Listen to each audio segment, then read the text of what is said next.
11. Psychological paradox. While psychology has revolutionized our understanding of the human mind, it has also come under criticism. Fundamentally, the biggest paradox of psychology is similar to Zeno's paradox. As soon as you measure today's psyche, we humans react and change. So no matter how up-to-date psychology is, it can never catch up with the latest human psyche. It can never fully understand the human psyche through the human psyche. In other words, we are the tool of observation as well as the subject of observation. It is akin to quantum physics. The mere observation changes the subject. If unobserved, the subject behaves one way, and as soon as it's under observation, it behaves differently. Unaware, we have one persona, and as soon as we know someone is watching us, we change our persona. According to Gordon Allport, born in 1897 and died in 1967, an American psychologist, psychology is too stuck in the past and pays little attention to the future. Quote, people are busy leading their lives into the future, whereas psychology, for the most part, is busy tracing them into the past. Psychology from early on had two distinct approaches. Behaviorism focused on how we learn to behave in the way we do, and psychoanalysis focused on how the unconscious gives us our personality. In other words, behaviorism bundled everyone as behavior animals without any unique personality, while psychoanalysis explained through just acquired personality through past memory baggage. What was missing was the current personality and motivations. So Allport wanted to study the present, not the past, taking an empirical and scientific approach. After some research, he settled on one specific topic, language. He gathered all the English words describing someone's traits. He found 18,000 words and then narrowed it to 4,500 words that could be objectively studied. He came up with 3 traits: cardinal, common, and secondary. Cardinal traits are fundamental to a person that continues throughout their lives. For instance, explorers, hikers, poets, artists are driven by a powerful force that motivates them to push on. Common traits, on the other hand, are general characteristics like someone is honest or aggressive. While cardinal traits tend to be rooted deeper in biology, common traits are taught by others or nurtured in society. Secondary traits like preferences are less important and often invisible to most people. How do we acquire such traits? Allport offers 2 forces that work in tandem: biological and environmental.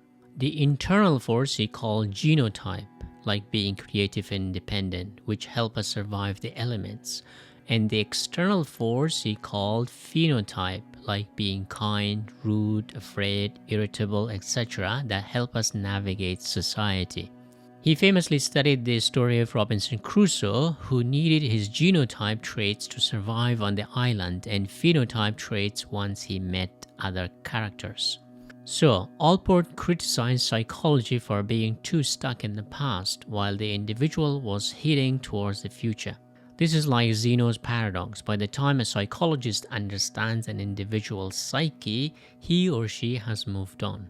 So the study of the human psyche is a catch-up process that is never fully up to date.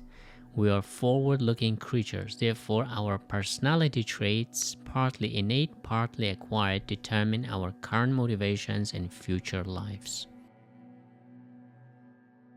Intelligence. Apart from personality differences, intelligence is another area that differs among individuals.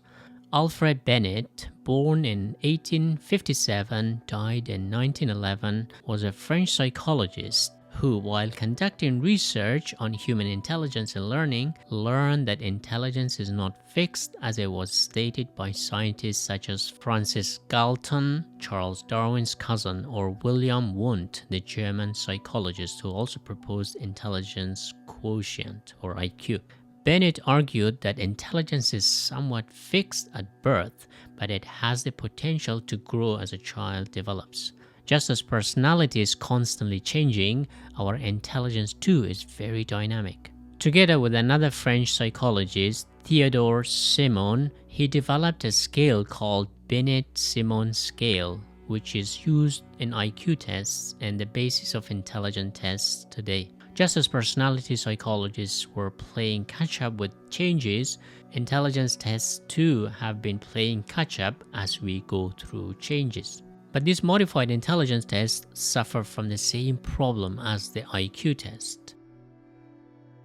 J.P. Guilford, born in 1897, died in 1987, had a problem with both the standard IQ test and Simon-Binet scale. The IQ test, he argued, fails to measure creativity, which by definition means there are more than one answer. The core problem of IQ test is what he called convergent answers. Basically, all roads lead to Rome, one place, which lacks values such as originality, fluency, flexibility, and elaboration. For Guilford, intelligence is made of three components: operation, content, and product. In other words, applied effort on a good project or idea leads to a new idea or product. The standard IQ test neglects the creativity side of our intelligence. If evolution wasn't creative, birds would be walking on the ground. Quote, "The person who is capable of producing a large number of ideas per unit of time has a greater chance of having significant ideas." This idea that intelligence is not something solid but very dynamic and fluid is also echoed by the English psychologist Raymond Cattell, born in 1905, died in 1998, who argued that there are two types of intelligence: fluid and crystallized. Fluid intelligence allows us to reason and find connections without prior experience or knowledge. Crystallized intelligence, on the other hand, is from past experiences and knowledge learned. Fluid intelligence is a little like innate knowledge proposed by rationalist philosophers such as Kant and Descartes. Crystallized intelligence is more like what empiricist philosophers such as John Locke and David Hume would term as learned experiences. Personality meets intelligence. As we saw that there are personality types among individuals, the same is true about intelligence level. Some extremely intelligent individuals, whom we call geniuses, have a personality trait very similar to the temperaments of psychotics. Hans J. Eysenck, born in 1916, died in 1997, a German-born British biologist and psychologist, wanted to find out whether genius and madness had anything in common. Throughout history, great geniuses had bouts of insanity, and a great example is Vincent van Gogh, the Dutch master, and his friend Paul Gauguin. Eysenck particularly wanted to study temperament. As I discussed before, the Greek physician Galen classified people into 4 temperamental types: sanguine or cheerful, choleric or hot-tempered, phlegmatic or lazy, and melancholic or pessimistic. Eysenck himself, a biologist, believed we are biologically wired to have certain temperaments, so he tried to put Galen's theory to the test. But he modified it a bit by making a model that had neuroticism or emotional turmoil on one end of the spectrum and emotional calm stoicism on the other end. He also added another dimension: extroversion or outgoing temperament and introversion or shy temperament. He carried out his tests on a large number of people, but it was his study of mental asylum patients that prompted him to add another dimension, which he called psychoticism, or simply insanity temperament. In other words, Eysenck put insanity on a spectrum, not the usual sanity as normal and insanity as abnormal. His studies showed that those suffering from psychotic conditions had a lot in common with geniuses, as they both showed greater over-inclusive thinking ability. For example, during the study, the subjects were told certain words like hand, and then asked the subjects to associate other words with the word hand. For example, finger, glove, clap, etc. Those with a narrow range of answers could only associate 1 or 2, but those with a wide or inclusive set of answers could offer far more associated words.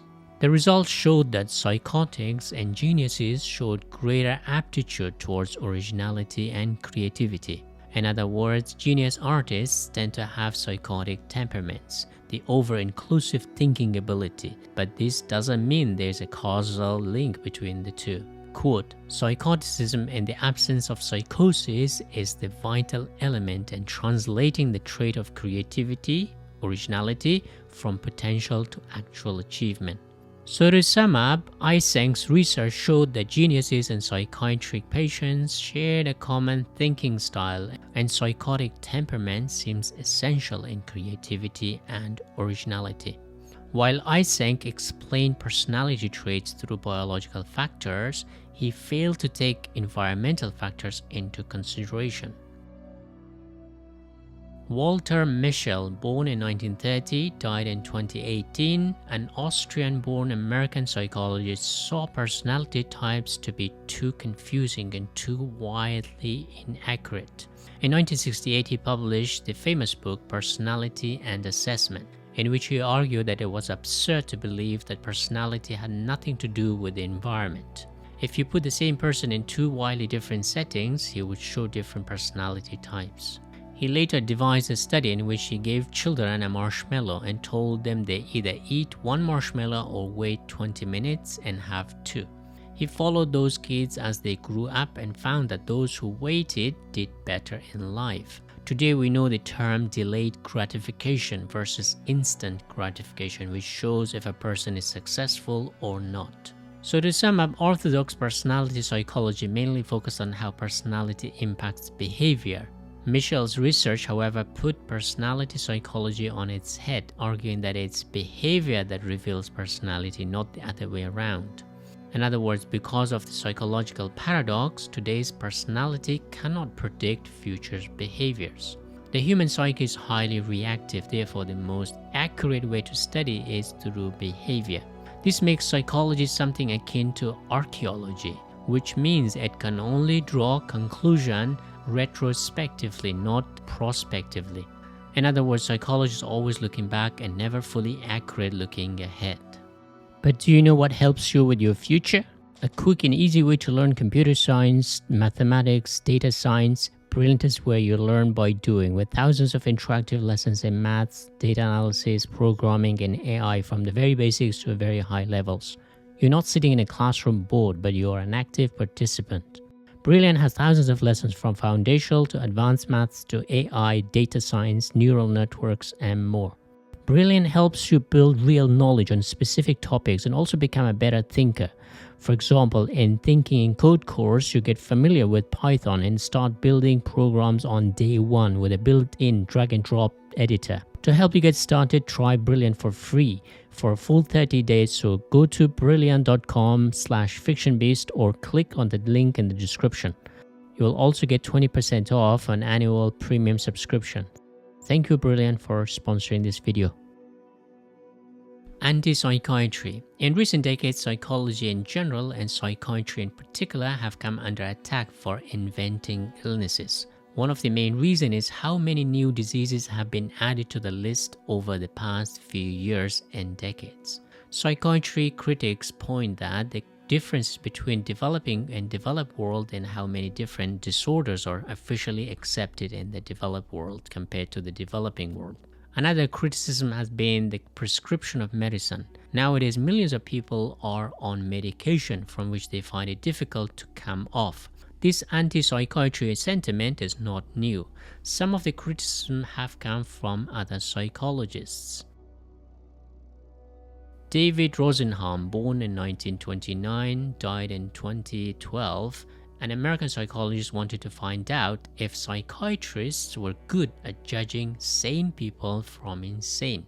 In 1973, he did a study in which he sent healthy men and women of various ages and jobs to various mental hospitals. They all pretended to be mentally ill, so they were admitted to hospitals.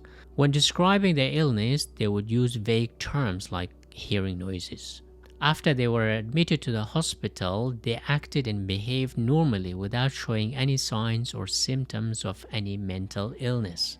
On average, they all stayed in a mental hospital for nearly 20 days, where they felt they were losing their sense of autonomy and power to be themselves. They kept a journal of their experience. At first, they did it secretly, but later openly, which was seen by the hospital staff as somewhat odd behavior.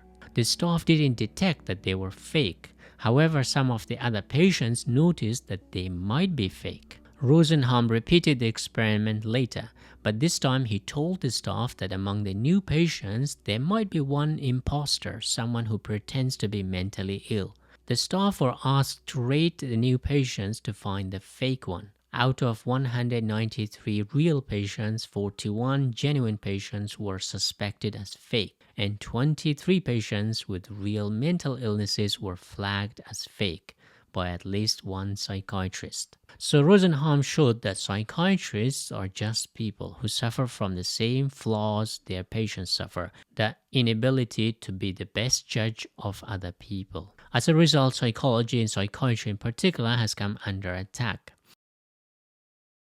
In 1961, the Hungarian-American psychiatrist Thomas Szasz published a book titled The Myth of Mental Illness, in which he argued that mental illness is a way of labeling someone. He argued that a lot of what is termed as mental illnesses is simply life being too tough at times. So both Rosenbaum's study and Thomas Szasz showed that mental illness is not as clear-cut abnormality as psychiatry makes them. So to sum up, psychology has a very tricky job of diagnosing the human mind while using the human mind. This creates a paradox in which the observer is also the observed. Since we can neither fully disconnect consciousness from the subject nor from the observer, it's always an approximate science. The other paradox is, of course, the paradox of change. Zeno's paradox deals with measuring space and time. Psychological paradox is similar in that as soon as you understand the human personality, it has changed or moved on. Therefore, psychology is a catch-up endeavor without the ability to fully catch up. Another biggest paradox of psychiatry is the more we know, the more disorders are diagnosed. In other words, the more psychological parameters shift, the more illnesses it finds.